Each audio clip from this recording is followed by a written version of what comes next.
Então tá, vamos começar esse papo com a Marta Medeiros. Eu sou a Paula Teitelbaum, trabalho na LPM Editores. Estou aqui com a Marta Medeiros, que acaba de lançar A Claridade Lá Fora, que também é o livro de estreia do Clube O Prazer de Ler, o clube de assinatura da LPM Editores. Aqui também tem mais um Claridade Lá Fora, aqui para vocês ficarem olhando para essa bela capa, né, Marta? Prazer.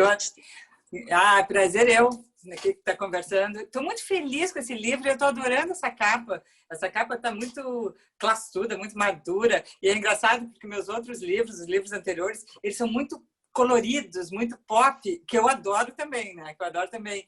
Mas esse parece, sim, que deu uma elevada no meu currículo. Assim, estou achando assim, bom, agora meu romance, enfim, não sei. Estou assim, muito feliz com tudo. Mas é o teu quinto romance, né? Pois é, mas sabe que eu acho que ele é diferente dos outros, né? Primeiro que eu nunca tive a técnica, né, da ficção. Eu admito isso, né? Sempre muito autoral, muito... tanto que eu escrevo na terceira pessoa. Já começa aí uma novidade, né, Paula? Porque eu sempre... O Divã, por exemplo, né, que é praticamente um livro confessional de uma personagem mulher. E o Fora de Mim, a mesma coisa, né? É uma mulher se debulhando, falando dos seus amores e tal. Então, e eu sempre gostei muito de escrever na primeira pessoa, porque eu tinha um certo domínio do personagem, né? Do que ele sentia. Eu tenho facilidade de me colocar no lugar do personagem. E agora eu escrevo na terceira pessoa uma história que acontece milhões de coisas, milhões de circunstâncias, assim, uma circunstância em cima da outra. E eu tenho que pensar e narrar e sentir pela personagem principal, pelo marido dela, pelo neto, enfim, vários personagens. E olha, não é fácil escrever um romance. A gente sabe o quão difícil é. Os craques da literatura conseguem dominar essa técnica, mas eu sou praticamente uma estreante. Eu vou ser sempre uma estreante. Eu acho que eu vou morrer estreante, porque eu sempre me sinto muito amadora diante desses desafios. Mas, ao mesmo tempo, é maravilhoso, porque te mantém viva, te mantém aprendendo, e eu realmente acho que a Claridade Lá Fora é um degrauzinho a mais. Eu tive que me dedicar mais por causa disso, principalmente, por escrever na terceira pessoa e porque ele é um livro um pouquinho mais rico, vamos dizer assim, mais rico em acontecimentos e em perplexidade, tem um certo suspense, enfim, ele é isso, ele é mais rico. A Claridade Lá Fora nasceu, a ideia dessa história, né, da história da Lígia, nasceu como um roteiro. Em primeiro lugar, a primeira ideia era tu fazer um roteiro de cinema? Ele nasceu antes do roteiro. Posso contar essa história? Deve. Olha só. Muitos anos atrás, eu recebi um e-mail, Paula, um e-mail de uma leitora, tá? Ela dizia que morava numa praia aqui do Rio Grande do Sul, isolada.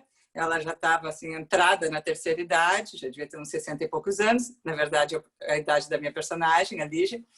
E ela dizia que não aguentava mais a vulgaridade do mundo, que ela optou por se ficar mais reclusa com o marido numa praia e eles conviviam só um para o outro. Isso que ela me disse: Marta, eu acho que todo mundo não é inteligente, as pessoas são vulgares, as pessoas gostam de muita porcaria, a cultura não existe mais, a gente não tem mais saco de conversar com ninguém, a gente vive um para o outro exclusivamente. E eu até achei, onde é que vai parar isso aqui, né? Às vezes a gente conversa e fica pensando, uma única pessoa que a gente gostaria de conversar é com a Marta Medeiros. Então, na verdade, ela era uma querida, ela estava escrevendo para me elogiar e, ao mesmo tempo, para fazer uma grande reclamação de como estava difícil encontrar pessoas interessantes no mundo de hoje. Eu respondi para ela e aí eu escrevi uma crônica a respeito disso. Escrevi uma crônica e está num dos meus livros. Eu não sei nem dizer qual deles, eu teria que fazer agora uma garimpagem aqui. Falando sobre essa situação, né, de uma pessoa que não consegue mais conviver com ninguém e tem que fazer um autoexílio. E daí corta, passa um tempo, eu recebo um outro e-mail, daí passou realmente vários anos, isso daí foi em 2016, recebo um e-mail de um cineasta que só tinha feito curta-metragens até então, gaúcho, que mora em Londres, me convidando para escrever um roteiro de cinema. Ele queria filmar o primeiro longa dele, ele tinha lido essa minha crônica a respeito desse casal e achava que dali, aquilo ali podia ser um pontapé inicial de alguma história interessante. O que eu achava? E eu, de repente, não pode ser que seja uma boa. Eu nunca tinha escrito um roteiro de cinema na vida, Paula. E tu sabe que é assim uma aventura enorme, enorme para quem nunca fez isso. Mas eu topei e era assim totalmente de risco, né? Porque não tinha contrato, não tinha nada, era tudo de boca, ninguém ia ganhar nada com isso. Vamos escrever o roteiro, vamos ver o que acontece depois. Comecei a escrever o roteiro e aí foi o pontapézinho inicial foi isso, um casal que vive isolado numa praia. O que acontece? A partir daí, eu dei asas à imaginação e criei um monte de situações e, nossa, acontece muita coisa na vida desse casal. E então foi isso. Daí, todo ano de 2017 eu escrevi esse roteiro interessou uma produtora do Rio de Janeiro, chegou a ser orçado. Até durante a feitura do roteiro, esse cineasta ele convidou um roteirista de São Paulo para fazer uma supervisão, que eu pedi isso, porque eu comecei realmente a levar a sério esse trabalho. O roteiro ficou muito legal. Só que depois, né, de 2017 acabou, veio 2018, veio um novo Brasil, veio uma parada geral na cultura e tal. E aí eu tinha uma cláusula do meu contrato daí com a produtora de que eu poderia transformar esse roteiro num livro. O texto era meu e eu tinha total liberdade de transformar isso em ficção, mesmo que o filme não fosse para as telas. E aí foi o que eu fiz durante essa pandemia. Eu já tinha começado um pouquinho antes, no final de 2019, e aí realmente, assim, quando deu essa parada agora, né, eu sempre trabalhei em casa, nunca foi problema para mim, mas agora era realmente obrigatório, né, não dava para sair. E aí eu passei de março até julho mergulhada nessa história, porque não é muito fácil, né? Geralmente o caminho é o inverso. Primeiro existe o livro para depois existir um filme adaptado, né? E eu fiz o contrário, né? Eu fiz um roteiro de cinema para depois adaptar para ficção. Então nem isso, nem essa experiência eu tinha também. E aí, é a claridade lá fora. E essa leitora, ela sabe de tudo isso, que ela foi inspiração agora para esse livro, e tu vai contar para ela, vai mandar o livro para ela, fiquei super curiosa para saber. Paula, eu dava tudo para saber quem é ela, eu não tenho nem o nome dela. Primeiro que esse e-mail já desapareceu total. Sim, mas quem sabe ela não vai descobrir agora isso. Pois é, eu já troquei de equipamento, então não tem mais, o e-mail não existe mais. Existe a crônica ainda, que eu nunca soube se ela leu, porque ela nunca mandou mais nada depois disso. Não sei se está viva, se está morta, se ainda mora numa praia, se está aqui, se foi para o Japão, não sei nada da vida dessa senhora. E eu adoraria que ela me procurasse. Então, eu estou fazendo um certo segredo aqui de onde é que ela morava, porque eu quero conferir se é ela mesma, assim, se ela, Marta, eu sou aquela mulher que morava em tal lugar, que daí eu vou, claro, conversar com ela a respeito disso tudo. E aconteceu com os teus personagens o que alguns escritores dizem, que enquanto estão escrevendo romance, ou lá pelas tantas, os personagens ganham vida própria e eles decidem a sua própria trajetória. Eu não sei, mas aconteceu algo parecido, assim, de...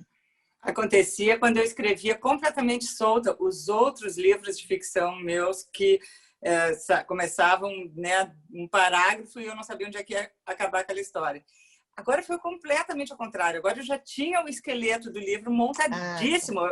Como era um roteiro, eu já sabia como é que acabava a história. Então, assim, eu realmente me apeguei a tudo que acontece no filme.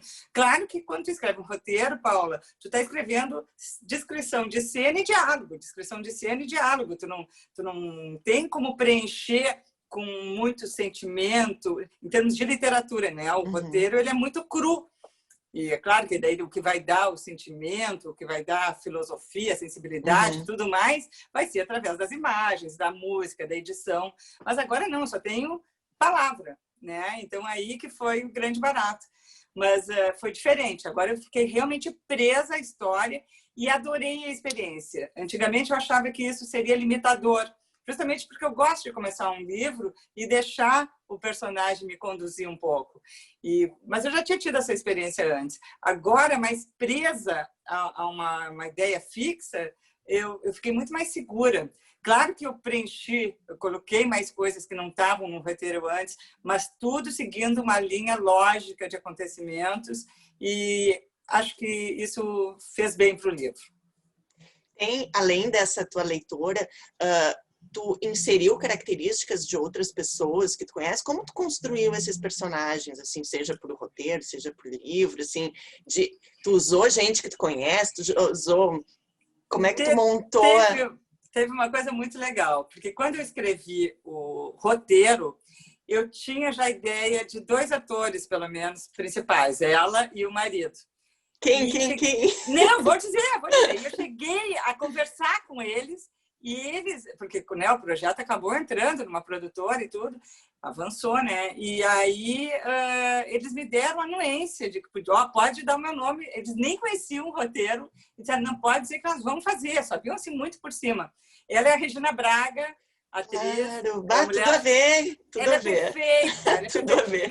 Porque ela não é uma... Né, a minha personagem não é o oposto de uma dondoca, ou de uma consumista, ou de uma mulher exuberante. Ao contrário, aquela mulher super simples, que vive na beira da praia, só quer saber de ler, de ouvir música. Quer dizer, a vaidade dela é muito mais intelectual do que física. E a Regina Braga se comporta bem para isso, porque ela já tem esse estilo, sabe? Esse low profile. Ela é uma mulher que a gente que transborda profundidade pelas vezes que eu vi ela no teatro e tudo mais. Eu conheço a Regina pessoalmente. Sim. Ela é a mulher do Drauzio Varela. Uma vez eu tive a oportunidade de jantar com eles. Então, assim, nossa, eu disse, a Regina é a Lígia. E ele, o Marcos Caruso, que é um ator espetacular, um ator espetacular. Hoje eu já posso dizer que é um amigo meu, a gente já se cruzou algumas vezes. Sim, que é o Portes Guio, né? Assim, exatamente. Tem muito a ver. Eu descrevo. Então, o que foi legal, Paula? Eu escrevi vendo já eles. Vendo. Claro que um dia pode ser que realmente vire filme esse livro, e pode ser que até sejam eles, mas pode ser que também não sejam. Eu vou ter uma grande dificuldade se não for, porque assim, eu já visualizo, inclusive eu ouço a voz deles, quando nos diálogos e tal. E tem um personagem também, a Rosaura, que também tinha uma atriz... A vizinha, né? A vizinha, a Astróloga. que eu tenho uma amiga também, que eu já trabalhei com ela no teatro, a Gisele Frois, que é espetacular, uma baita atriz, e ela fecharia assim, perfeitamente também com esse personagem. Então, é verdade. Assim, e mesmo os outros, não vou adiante, assim, mesmo os outros também eu já tinha... atores e atrizes já acertados, inclusive uma atriz gaúcha, que faria a Juliana.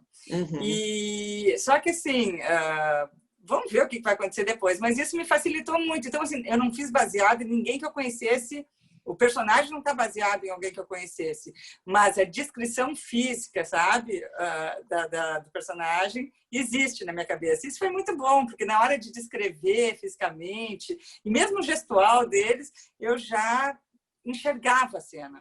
Isso foi muito interessante. E para as pouquíssimas pessoas que já leram, disseram isso realmente, que ele está muito visual, o livro. É verdade. Que ele está muito visual, talvez por causa disso, por ter sido elaborado no princípio como se fosse um filme.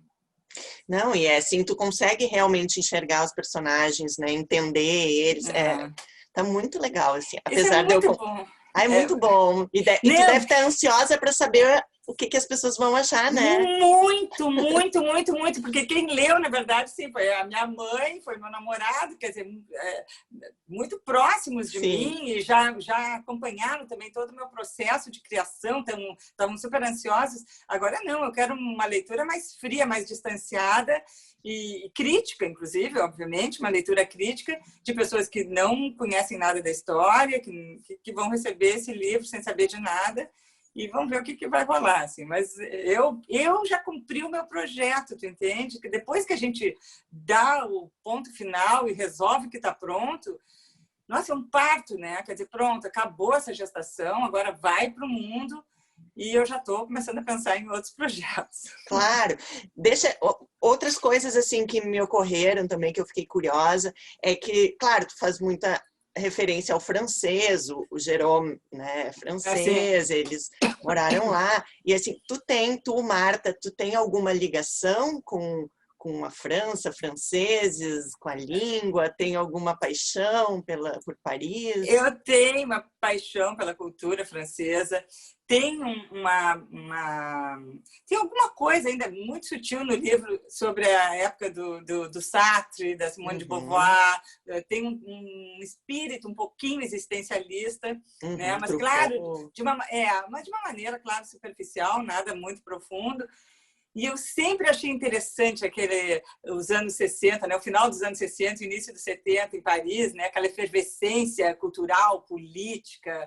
Então, eu li muito sobre Sartre e tudo mais, inclusive as obras dele, sobre ele e as obras dele, de Simone de Beauvoir também.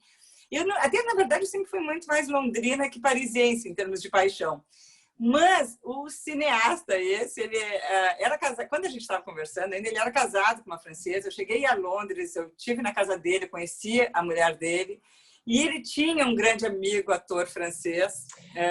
E aí tudo que a gente começou a pensar, isso tudo lá ainda, né, na concepção do filme. E a gente pensou que seria interessante, né, fazer essa ligação com a França, que ia ser uma coisa interessante. E aí foi que ficou a Paris, e aí desenvolvi mais. Hoje em dia, minha filha mora em Paris, né? Já há mais de ano que ela está lá, então eu estou criando cada vez mais vínculos com a França. Mas é uma coisa meio nova na minha vida, porque meu vínculo sempre foi muito mais com a Inglaterra do que com a França. Quer dizer, primeiramente com o Brasil, naturalmente. Claro, sim. Mas, assim, em termos de exterior, estrangeiro, agora é com a França. A cidade escolhida, né, é Porto Alegre, afinal, é a cidade onde tu mora. Mas a gente lendo, a gente percebe que poderia ser qualquer cidade, né? Assim, que na verdade é uma cidade. O livro começa numa praia fictícia, né? Sim, Torre Azul. Torre Azul. Até botei torre, porque eu tenho muita ligação com torres, né? Imaginei. Passei toda a minha infância em Torres e eu sempre achei uma praia belíssima, belíssima, assim, enfim. E aí, quando eu pensei, mas só que, claro, a praia que eu pensei era uma praia muito menor, né? Porque Torres hoje é uma cidade. E eu tinha pensado assim, num balneário que não fosse turístico, que fosse realmente um refúgio, sabe? Para um casal de senhores de 60 e tantos anos, que eles pudessem viver sem os apelos do verão, sabe? Uma coisa realmente mais reclusa mesmo. E daí inventei uma cidadezinha, uma prainha de 3.000 habitantes, coloquei o nome de Torre Azul, mas quando eles se deslocam para uma cidade grande, aí eu achei que não teria sentido eu inventar uma cidade com outro nome. Daí Porto Alegre mesmo, claro que eu não faço nenhuma alusão a pontos turísticos de Porto Alegre, por isso que tu diz, poderia ser qualquer outra cidade, poderia ser Curitiba, poderia ser São Paulo, poderia ser Rio de Janeiro, porque aí realmente o que acontece, quando a história se passa na praia, até o cenário da praia faz parte da história. Agora, quando eles estão na cidade, tudo se torna mais indoor, tudo acontece mais entre quatro paredes. Então, se a cidade é grande, se é arborizada, se não é, se tem um Cristo Redentor, ou se tem um Rio Guaíba, isso tudo não faz parte do enredo. Então, eu tô adorando assim, o nosso papo. E eu queria te perguntar agora se tem alguma passagem do livro, claro, deve ter talvez mais de uma, que tu considere assim, a tua preferida, ou que tu gostou mais de escrever, ou que depois que tu escreveu, nossa, que sabe, tem algum difícil? É difícil, porque eu gosto, viu? E a gente se envolve tanto na criação, e eu revisei tantas vezes esse livro. Tem trechos que eu sei realmente de cor o livro. Eu gostava muito de escrever os diálogos da Rosaura, que é a amiga astróloga, porque ela tinha uma irreverência, tem uma reverência que se contrapõe, né, com a sisudez da Lígia, né? A Lígia é muito fechada, muito trancada, e de repente vem aquele sol na vida dela, que é aquela vizinha inesperada e que começa a abrir as janelas da vida da Lígia. E eu gostava muito, assim, me divertia. Isso é muito bom quando a gente se diverte, sabe? Tem uma cena que não tem nenhuma grande importância no livro, que cada vez que eu revisava, eu ria alto. E é uma coisa meio doida isso, né? Porque tu, de repente, tu te distancia, foi tu que escreveu aquela cena, tu sabe exatamente o que vai ser dito naquele momento, e ainda assim, quando tu revisa, eu entrava no espírito de um leitor desavisado e conseguia rir alto até, sabe? Então isso era muito divertido. Qual é a parte? É uma cena que não tem grande... Tá, é uma visita, é difícil explicar. Assim, é uma visita, é uma festa, uma coisa que acontece numa festa.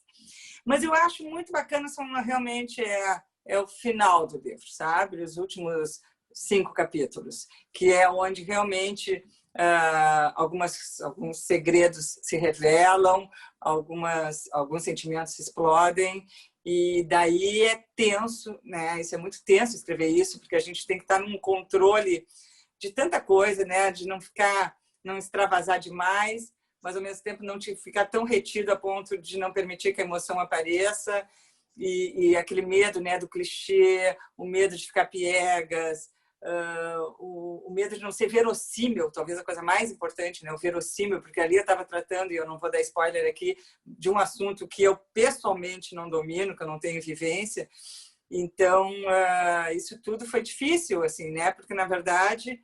Eu até isso eu posso dizer, a Lígia comete uma grande loucura nesse livro, sabe? Assim, até eu brinco, às vezes, quem nunca cometeu uma grande loucura? Mas todos nós já cometemos. Ou tivemos vontade de cometer. Tivemos vontade, mas eu fiz ela cometer algo realmente fora da casinha, sabe? E isso pode ser meio espantoso, porque tu acompanha todo o livro, ela é uma pessoa que ela é igual a nós em alguns aspectos, diferente de nós em outros, mas é um ser humano, né, que tu consideraria, entre aspas, normal. E até que ela faz uma coisa, né, eu não cheguei lá ainda. Motivada por uma oportunidade. E aí eu fiquei pensando, meu Deus, isso é bem maluco. E depois voltar para o livro. E ela continua sendo aquela pessoa assim, normal, que a gente pode se identificar e tal. Então é isso que eu acho interessante, sabe? Quando alguma coisa te espanta e de repente tu diz, meu Deus, eu jamais faria isso, mas poderia ser eu, sim, poderia, sei lá. É essa a pergunta que eu quero que fique. Até onde a gente é normal mesmo, sabe? E o que significa ser normal, né? Afinal de contas. Até que, sabe, como é que a gente responde a questões internas nossas, até onde a gente consegue mantê-las abafadas, até onde um dia isso se explode. Aparece, se explode, até fora da tua vontade, mas que a vida, o destino acaba, né, te colocando numa situação que um desejo interno acaba indo para fora. Enfim, eu não vou falar muito, porque daqui a pouco estou entregando tudo. Nossa, adorei o papo, Marta, queria te agradecer. Acho que os leitores vão compartilhar assim, do prazer de ler, né? Esse livro, que é o primeiro livro de estreia do Clube O Prazer de Ler, né? O teu romance inédito, acho que isso é muito especial. E eu quero dizer que eu estou assim, me sentindo muito honrada de ser assim, o primeiro livro que vai ser entregue para os assinantes. Eu acho que mais do que nunca a gente está precisando de clubes do livro e de incentivo à leitura. Então, assim, parabéns, LPM, parabéns por essa iniciativa. A gente tem que resgatar cada vez mais, a gente está refém das redes sociais e nada contra, não estou demonizando, tecnologia é necessária. A gente, né, há pouco tempo andou vendo aí documentários, esse assunto andou nas rodas, né, o quanto a gente está refém e sendo manipulado por redes sociais e tudo mais, sem se dar conta. Qual é o antídoto para isso? Continua sendo literatura. Literatura é sinônimo de liberdade. É completamente o oposto de ser refém de tecnologias que a gente não sabe exatamente como é que funcionam. Então, assim, as tecnologias elas são ótimas, facilitam a nossa vida, mas também nos prendem, roubam o nosso tempo, roubam até nosso raciocínio espontâneo. Né? Muitas vezes a gente, quando vê, está respondendo de uma forma induzida ao que esse novo mundo né, tem nos apresentado. Então, a gente tem que manter o vínculo com a literatura para manter a nossa liberdade. Então, qualquer iniciativa que incentive a leitura tem a minha total reverência. Ai, querida, muito, muito obrigada. Foi um papo ótimo. Obrigada a vocês. Obrigada a vocês. Um beijo grande. Beijo.